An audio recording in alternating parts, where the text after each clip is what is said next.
প্রিয় দর্শক, আসসালামু আলাইকুম। আমি আজ এসেছি একটু টমেটো খেতে।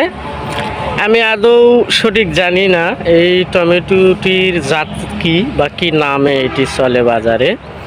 আমি আমার শ্রদ্ধেয় একজন শ্রমজীবী কৃষক ভাই বলা যায়, আমার এই বড় ভাইয়ের কাছে আমি জানতে চাইবো এই টমেটো জাতের নাম কি। এই টমেটো জাতের নাম মহারাজ। এই বীজটি কোথায় পাওয়া যায়?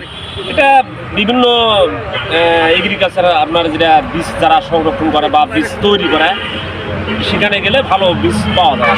আচ্ছা, আমি জানতে চাইবো আপনার কাছে এই বীজটি সংরক্ষণ থেকে শুরু করে কি কি কাজ করলে এই ফলটি ভালো হয়।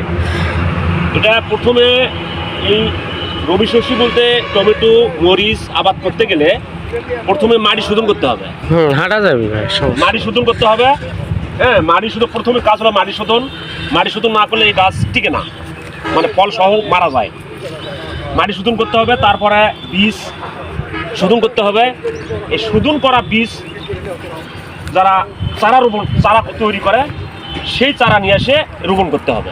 এটি কি এই টমেটোটি আমি দেখছি অনেক বড় হয়েছে, তাতে কি এটা তোলার উপযোগী হয়েছে? ইনশাল্লাহ এখন মানে তোলা যাবে, বা তোলার জন্য আমি আসছি, এখন পাকা শুরু হয়ে গেছে।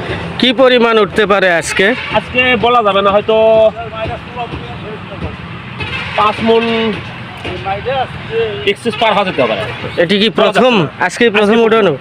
আজকেই প্রথম। জমিটা কয় শতক হতে পারে? 10 শতক। 10 শতক পরিমাণ জমিতে 5 মণ টমেটো উঠতে পারে। বাজার দরে কি পরিমাণ দাম আসতে পারে? বাজার জানি না, আজকে বাজার হয়তো 1500-1600 এরকম বাজার হতে পারে। ঠিক আছে বড় ভাই, অসংখ্য ধন্যবাদ। আপনার এই টমেটো ক্ষেতটি দেখে আমি অনেক খুশি যে এত সুন্দর হয়েছে ফলগুলি, যেটি অসম্ভব সুন্দর লাগছে দেখতে। আপনাকে অসংখ্য ধন্যবাদ।